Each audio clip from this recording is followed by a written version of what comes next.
La serie dei Pikmin è una di quelle che hanno sempre diviso il pubblico. C'è chi non l'ha mai trovata interessante, c'è chi ha sofferto il limite temporale nel primo episodio e da lì l'ha snobbata, ma c'è anche chi l'ha amata follemente. Il fatto è che tra le tante serie di Nintendo, le avventure di queste piccole creaturine vegetali sono tra quelle meno note e vendute. Seguendo le dinamiche del mercato che non lo hanno mai visto spiccare, Pikmin 4 non dovrebbe esistere. Con il coraggio che li ha sempre contraddistinti, però, i Pikmin decidono di tornare all'attacco con un nuovo episodio che ha tutte le carte in regola per far cambiare idea a diversi detrattori. Prima di continuare, se vi piacciono i nostri video, vi ricordiamo di iscrivervi al canale e di attivare la campanella per essere sempre aggiornati sui nostri contenuti. L'inizio di Pikmin 4 sembra quasi un reboot dell'intera serie, con il minuscolo alieno Olimar che si schianta su un pianeta sconosciuto, che poi è la nostra Terra, proprio come accadeva nel primo episodio. Il prologo ci mette nei suoi panni per un rapido tutorial, ma presto la storia che conosciamo cambia. Invece di ripartire in autonomia, chiamerà una squadra di soccorso per un recupero, team che finirà anch'esso per schiantarsi sul pianeta. L'ultima speranza sarà affidata ad una recluta rimasta alla base, che dovrà rimboccarsi le maniche per trovare e salvare tutti i dispersi. Tale recluta, modificabile tramite un semplice ma buffo editor, sarà il protagonista che andremo ad impersonare. Un po' come accadeva con la stragrande maggioranza dei titoli Nintendo, la trama è semplice ed essenziale. Il recupero della squadra di soccorso prima e di Olimar poi sono la premessa necessaria per iniziare, ma presto ci troveremo davanti ad alcuni piccoli misteri che arricchiscono la mitologia dietro alla serie. Inoltre ci saranno molti più personaggi con cui parlare, visto che i membri dell'equipaggio e ulteriori dispersi popoleranno presto l'hub da cui inizia ogni giornata.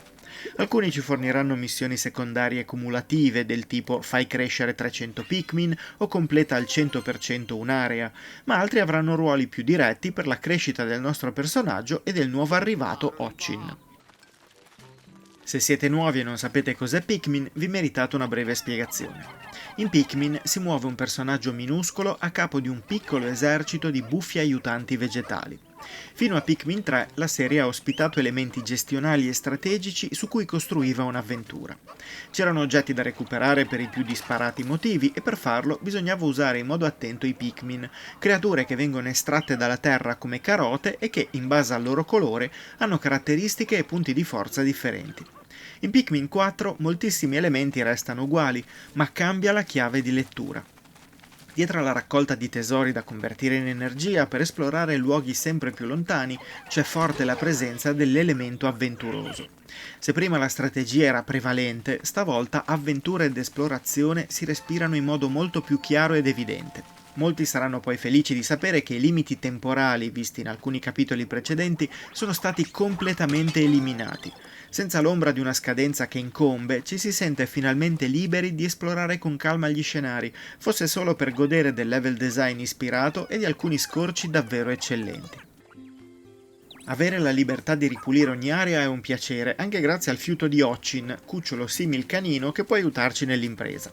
Inoltre, se siete come me tra quelli a cui pesava perdere anche solo un Pikmin, sarete felici di sapere che è stata inserita l'opzione Riavvolgi, che ci permette di ricaricare un salvataggio precedente al fattaccio.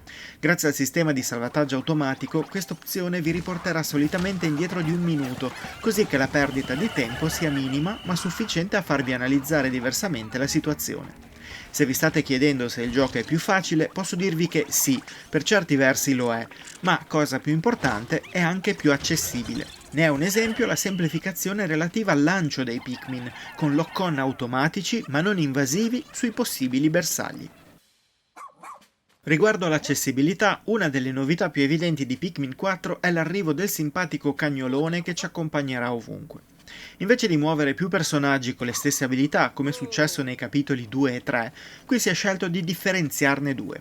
Potremmo infatti scegliere di dividere la squadra mandando la nostra recluta da una parte e Otchin dall'altra, tenendo presente che il cucciolotto potrà anche eseguire ordini specifici. Con i dovuti potenziamenti, ora ci arrivo, potrà per esempio andare a recuperare i Pikmin dispersi o cercare tesori e naufraghi.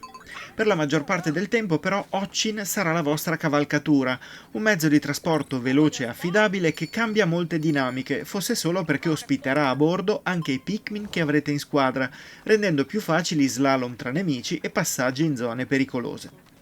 Ci tengo a tranquillizzare chi pensa che la presenza di Otchin possa mettere in ombra i Pikmin.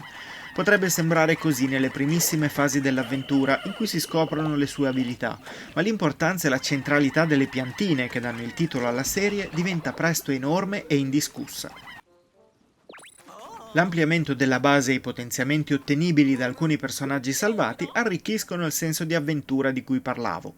Salvare un naufrago offrirà a Ocin un punto motivazione da investire in addestramenti che lo renderanno più resistente, più forte in attacco e più efficace in alcune sue azioni. Questa crescita è affiancata dagli strumenti che potremo costruire investendo minerali. Le mattonelle che prima i Pikmin trovavano sul loro cammino e con cui costruivano ponti e strutture, ora possono essere raccolte e incassate. Potrete spenderle per costruire strutture utili, ma anche per permettere allo scienziato di bordo di creare strumenti per rilevare tesori o per rendere Occino la recluta immuni al fuoco, al ghiaccio o all'elettricità. Vi basterà esplorare a fondo le aree per ottenere tutto quello che è in lista, ma i materiali sono dosati con cura, obbligandovi a compiere scelte basate sul vostro stile di gioco, almeno fino alle battute finali. Continuando con le novità, bisogna far presente che oltre alle tipologie di Pikmin già conosciute si aggiungono quelli gelati e quelli iridescenti. I primi li incontrerete molto presto e possono congelare i nemici, così come gli stagni d'acqua in cui potrete lanciarli. Non annegano, tranquilli. Quelli iridescenti invece aprono le porte ad uno dei tabù della serie, i combattimenti notturni. Se al tramonto bisogna sempre abbandonare l'area per evitare che le creature più potenti si mangino chi è rimasto a terra, per motivi di trama ad un certo punto dovrete esplorare le aree anche di notte. Il gioco mette da parte le dinamiche di raccolta diurna per ospitare quelle che ricordano un tower defense. Avrete una base da difendere dagli attacchi, una serie di risorse da raccogliere e alcune basi secondarie che potrete attivare come esca per rallentare l'avanzata nemica. Il ritmo è molto più frenetico e la natura dei nuovi Pikmin iridescenti vi tornerà molto utile. Questi saranno gli unici esemplari disponibili in queste fasi e hanno il vantaggio di essere immuni agli elementi, oltre che teletrasportarsi nella squadra del giocatore ogni volta che hanno finito un compito, velocizzando l'azione.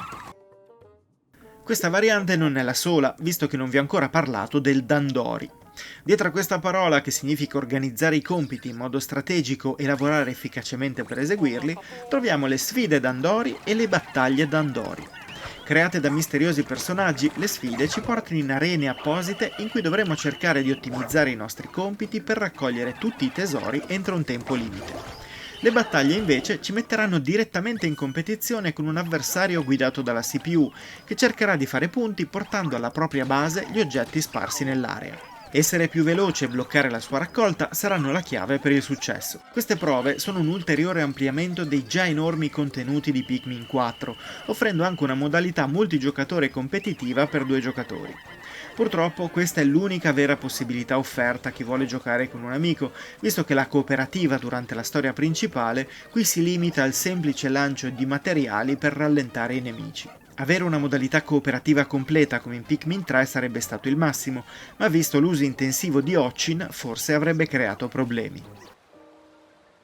Spesso guardiamo i titoli per Nintendo Switch in modo un po' rassegnato, visto che l'hardware della console non era troppo performante nemmeno all'uscita nel 2017. Eppure oggi, nel 2023, la piccola console giapponese se ne esce con un titolo per certi versi impressionante. Non essendo un open world immenso come Zelda, è più semplice da gestire, ma il modo in cui i designer hanno saputo portarci ambienti così belli va applaudito. L'azione è fluida anche con decine di Pikmin in azione che si muovono intorno a nemici di una certa importanza. Gli ambienti poi hanno un fascino magnetico, sono meno selvaggi rispetto al passato e si vede la presenza umana tramite oggetti più o meno grandi, ma tutto è ricreato con l'attenzione al dettaglio tipico di Nintendo.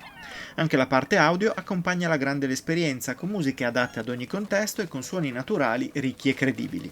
Il gioco non ha un vero doppiaggio, ma tutti i testi, aumentati significativamente rispetto al passato, sono in italiano. Pikmin 4 è a mio parere il miglior Pikmin mai creato. Strutturata più come un'avventura da vivere e far evolvere tramite le proprie azioni, piuttosto che come un grande puzzle da risolvere cercando di ottimizzare i tempi, la serie funziona come non mai. Il gioco è sicuramente più semplice, ma ha vari livelli di complessità. Chi non vorrà perdere Pikmin avrà il suo bel da fare, così come chi vorrà prendere tutte le medaglie di platino nelle sfide. Allo stesso tempo, completare ogni area al 100% non è semplicissimo, oltre a richiedere un ammontare di ore che rende Pikmin 4 il più longevo di sempre. Adatto a tutti, ma bisogna saper leggere per goderselo appieno, propone la somma di tutto quello che Pikmin è sempre stato, aggiungendo anche tanti contenuti inediti e variazioni che funzionano in ogni situazione.